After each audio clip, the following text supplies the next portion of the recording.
दोस्तों स्वागत है आपका फिर से एक बार हमारे चैनल पर। दोस्तों आज मैं आपको इस वीडियो में बहुत अधिक महत्वपूर्ण जानकारी देने वाले हैं। ये ज्ञानवर्धक जानकारियां आपको किताबों में देखने को नहीं मिलेगा। तो वीडियो को शुरू करते हैं। इससे पहले अगर आप हमारे चैनल पर नए हो तो चैनल को सब्सक्राइब जरूर कर ले, ताकि हम इसी प्रकार के ज्ञानवर्धक जानकारी आपके लिए लाते रहे। तो वीडियो को अंत तक जरूर देखें। भगवती तुलसी। तुलसी से जुड़ी एक कथा बहुत प्रचलित है। श्रीमद् देवी भागवत पुराण में इनके अवतरण की दिव्य लीला कथा भी बनाई गई है। एक बार शिव ने अपने तेज को समुद्र में फेंक दिया था। उससे एक महातेजस्वी बालक ने जन्म लिया। यह बालक आगे चलकर जालंधर के नाम से पराक्रमी दैत्य राजा बना। इसकी राजधानी का नाम जालंधर नगरी था। दैत्यराज कालनेमी की कन्या वृंदा का विवाह जालंधर से हुआ। जालंधर महाराक्षस था।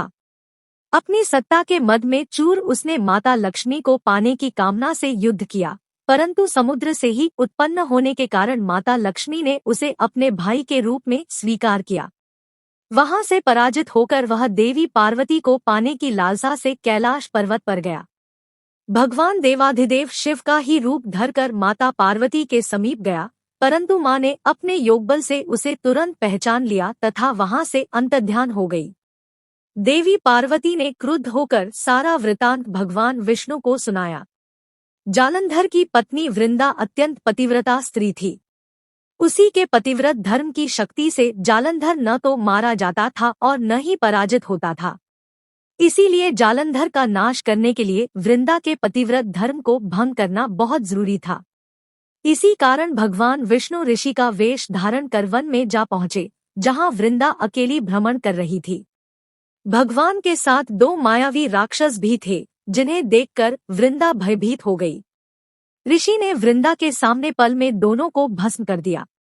उनकी शक्ति देखकर वृंदा ने कैलाश पर्वत पर महादेव के साथ युद्ध कर रहे अपने पति जालंधर के बारे में पूछा। ऋषि ने अपने माया जाल से दो वानर प्रकट किए। एक वानर के हाथ में जालंधर का सिर था तथा दूसरे के हाथ में धड़।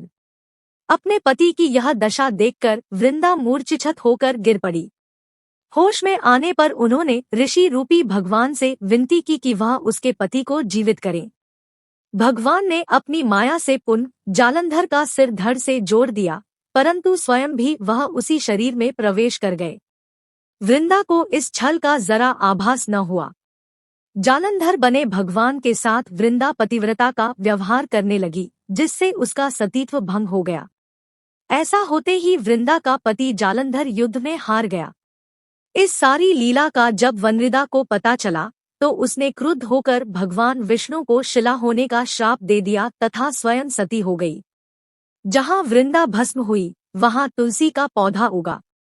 भगवान विष्णु ने वृंदा से कहा, हे वृंदा, तुम अपने सतीत्व के कारण मुझे लक्ष्मी से भी अधिक प्रिय हो गई हो। अब तुम तुलसी के रूप में सदा मेरे साथ रहोगी। जो मनुष्य भी मेरे शालिग्राम रूप के साथ तुलसी का विवाह करेगा उसे इस लोक और परलोक में विपुल यश प्राप्त होगा। जिस घर में तुलसी होती है वहां यम के दूत भी अस्मय नहीं जा सकते। गंगा व नर्मदा के जल में स्नान तथा तुलसी का पूजन बराबर माना जाता है। चाहे मनुष्य कितना भी पापी क्यों न हो, मृत्यु के समय जिसके प्राण मंजरी रहित तुलसी और गंगा जल मुख में रखकर निकल जाते हैं, वह पापों से मुक्त होकर वैकुंठ धाम को प्राप्त होता है। जो मनुष्य तुलसी व आंवलों की छाया में अपने पितरों का श्राद्ध करता है, उसके पितर मोक्ष को प्राप्त हो जाते हैं। उसी दैत्य जालंधर की यह भूमि जलंधर नाम से विख्यात है।